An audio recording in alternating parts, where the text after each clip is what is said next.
Murder. Chalk outlines. DNA tests. Blood. Anonymous tip. Beheadings and disembowelments. Fingerprints. The yellow tape that they have on crime scenes. Witness statements. Stakeouts with my cop friend and we drink coffee. UV lights that they can see on. 5 minutes. G'day there, podcaster. Thanks for listening to this episode. Quickly, before we get into it, exciting, I saw my first ad in the Facebook feed for this podcast because I know Nova was like, hey, we like the podcast, we're going to push it out there to the world, to I guess the algorithm pushes it out to true crime fans. And I saw it for the first time, and it was cool because you click on the ad, you click on the video to watch it, and then the podcast episodes are just below the video. So it's integrated into Facebook. Whoa, fancy. It's really cool. Yeah. That's awesome. So if you're here from those ads, welcome. It's kind of like a light-hearted take, I guess, on true crime. Belle loves it. Liam and I are a bit indifferent, but she does give it to us in a bite-sized episode. So just a 5-minute recap. I think we're pro learning about stuff quick. I think everyone can get around that, right? Yep. And obviously, because it's 5 minutes, I keep out a lot of the gore and the details. So if you do want the full story, you can just Google whoever we're talking about. Exactly. So 5 minutes on the clock. Over to you, Belle. So this one's just from last year. It's a freshie, 2023. We're going back to April. Over in the UK, the Baxter family, Stephen and Carol, husband and wife. They had 2 children, Harry and Ellie. They are in their 20s. This is only last year. And they also had a boy called Luke, who they kind of adopted into the family. And he was also about their age. So there was a bit of a problem with Carol. She had a thyroid problem. Do you guys know thyroid problem that kind of plays with your weight and your energy, and your thyroid in your neck is very, very important. So she was seeing a few doctors overseas. They were messaging her. She was getting the help that she needed, but she wasn't really recovering all that well. So they just kind of went about life the best they could. They own their own company, which their kids helped out with, all 3 of them. And one day, though, last year, April 2023, Ellie, the daughter, actually went round to see her parents, to visit them, and unfortunately found them both deceased in their favourite recliner chairs, both of them. Sitting there in the living room. They'd been dead for about 24 hours. Whoa. So the first question is how, obviously, and both of them deceased, not just one.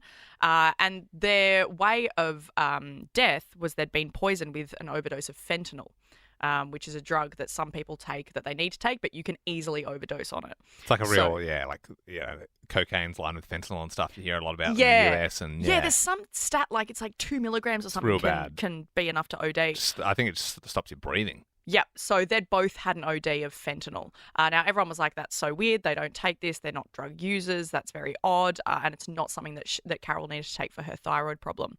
They found a will that they'd done in their study. They did it in 2021. They'd split up all their things to their kids and their company, and they'd talked about, obviously all their assets. But then they also found another will that was done a year later in 2022. It wasn't really an official will. It was like an in case we die kind of will that they'd been making amendments to. And this one, they noticed, had given majority of everything to Luke, their adopted son. Yeah, that's Suspicious. That's your target. So then they start looking into it. They're like, this is weird. Why are they giving everything to Luke? He's this man that they brought into their life, and they let him work for the company. And now they're giving everything to him.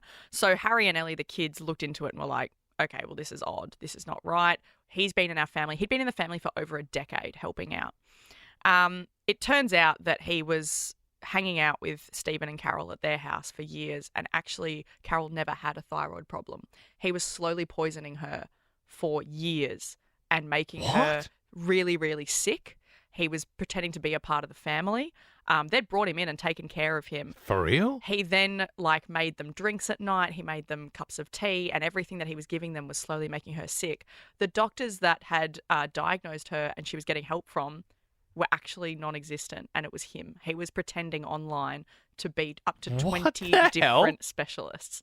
So he had changed his voice over the phone. He'd made emails, he'd made websites, he made all these different identities. That is insane. He was up to 20 people. So every time they thought they were speaking to a specialist, they were speaking But to him. why would this woman have only gone to doctors on the phone? Like, you would have left the house It is and a gone big to a question, doctor. right? So one of the doctors had like a circle of women who also suffered from this condition. So she said, look, you can be a part of this group and we all support each other and look after each other.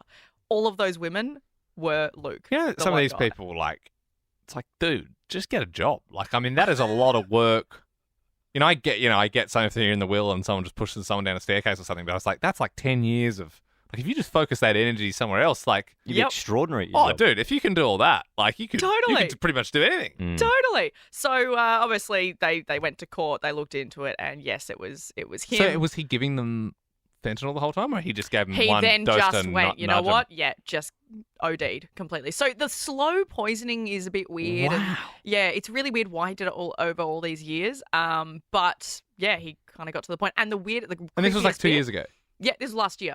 The Jeez. creepiest bit of all of it is he'd installed their security cameras for them and he had a live feed going to his computer. So he poisoned them, left the house, and then actually watched live on his computer as they died. And then waited 24 hours and then waited for Ellie to find them and then acted like, oh my gosh, they've died and tried to help. I wonder how he got them to write him into the will. I wonder if it was him, like, so there were no real tampering. signatures on that other will. So do you think it was him? He's made like a dodgy will. Like on a belief napkin? is it was- So Dude, yeah. this guy really did think this shit out. No, now he's in for 2 life sentences. So Yeah, rightly so. Yeah.